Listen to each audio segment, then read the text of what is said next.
आज से भारत में नए कानून लागू हो गए हैं और ये कानून है भारतीय न्याय संहिता, भारतीय नागरिक सुरक्षा संहिता और भारतीय साक्ष्य अधिनियम।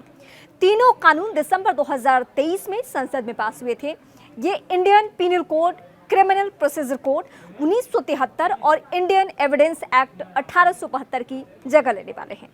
भारत में आज़ादी के बाद से ही औपनिवेशिक काल के आपराधिक कानून लागू थे। हालांकि बीच बीच में इनमें संशोधन भी किया गया, पर लंबे वक्त से बड़े बदलाव की मांग की जा रही थी। सरकार ने जब 3 नए कानून बनाए तो कहा कि भारतीय द्वारा भारत के लिए बनाए गए कानून हैं। धोखे से देकर शारीरिक संबंध बनाना, यानी हम उन सारे कानून के बारे में बात कर रहे हैं जिसमें बदलाव हुआ है। भारतीय न्याय संहिता में कई नए अपराधों को भी शामिल किया गया है। उदाहरण के तौर पर धारा 69 है, जिसमें छल पूर्वक यौन संबंध के केस में सजा का प्रावधान है। इस सेक्शन में कहा गया है, कोई शख्स छल पूर्वक साधन या किसी महिला से शादी करने का वादा करके जिसे पूरा करने का इरादा नहीं हो, उसके साथ शारीरिक संबंध बनाता है तो उसे 10 साल तक की कैद और जुर्माने से दंडित किया जा सकता है। छल पूर्वक साधन में रोजगार या पदोन्नति का झूठा वादा, किसी तरीके का दबाव डालना या असली पहचान को लेकर जो बातें कही गई है उस पे भी हम इस वक्त फोकस करते हैं। लिंचिंग जैसे अपराध को लेकर क्या कानून बन चुका है। भारतीय न्याय संहिता की धारा 103 के तहत पहली बार जाति, नस्ल या समुदाय के आधार पर की गई हत्या को एक अलग अपराध के रूप में मान्यता दी गई है। सर्वोच्च न्यायालय ने 2018 में केंद्र सरकार को लिंचिंग के लिए एक अलग कानून पर विचार करने का निर्देश दिया था। ऐसे में अब इस नए प्रावधान के जरिए हाल के वर्षों में जाति, धर्म के आधार पर हुए अपराधों को कानूनी मान्यता दी जा सकेगी। संगठित अपराध, ये क्या बदलाव है वो भी समझिए। बीएनएस में एक और महत्वपूर्ण बदलाव संगठित अपराध किया गया है और आतंकवाद जैसे अपराधों को इसमें शामिल करना है।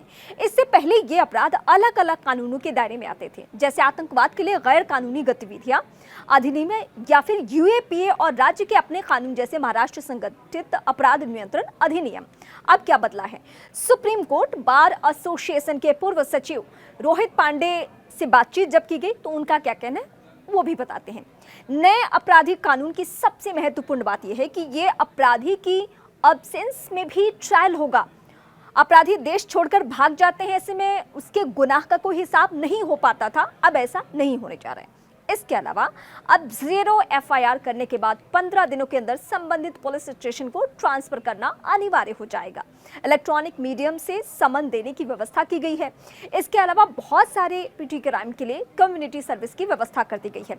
आतंकवाद, हालांकि बीएनएस में आतंकवाद से जुड़े जो प्रावधान है उसमें काफी चीजें यूएपीए से ली गई है। और इसी तरह संगठित अपराध की धारा 111 में परिभाषित किया गया है, जिसमें अपहरण, डकैती, वाहन चोरी, जबरन वसूली, जमीन हड़पना, सुपारी किलिंग, आर्थिक अपराध, गंभीर परिणाम वाले साइबर अपराध, ड्रग्स, अवैध वस्तुओं या सेवाओं और हथियारों की तस्करी, वेश्यावृत्ति या फिरौती के लिए मानव तस्करी गिरोह जैसी गैर कानूनी गतिविधियां शामिल हैं। स्नैचिंग या छिनौती को लेकर क्या कुछ है? भारतीय न्याय संहिता में पहली बार स्नैचिंग को भी नए अपराध की श्रेणी में रखा गया है। संहिता की धारा 304(1) में कहा गया है, यदि अपराधी चोरी करने के इरादे से किसी व्यक्ति के कब्जे से उसकी चल संपत्ति जबरदस्ती छीन लेता है, पकड़ लेता है, हथिया लेता है, तो इसके दायरे में आएगा चोरी और छीना झपटी। दोनों में 3 साल तक की जेल की सजा का प्रावधान है। नाबालिग पत्नी से रेप का मामला। भारतीय न्याय संहिता में नाबालिग पत्नी से शारीरिक संबंध को भी रेप के दायरे में लाया गया है। नए कानूनों की एक और मुख्य बात यह है कि इसमें कुछ अपराधों के दंड की वैकल्पिक व्यवस्था के रूप में सामुदायिक सेवा की शुरुआत शामिल है। इनमें छोटी चोरी, मानहानि और किसी सरकारी कर्मचारी के काम में बाधा डालने की नीयत से आत्महत्या का प्रयास शामिल है।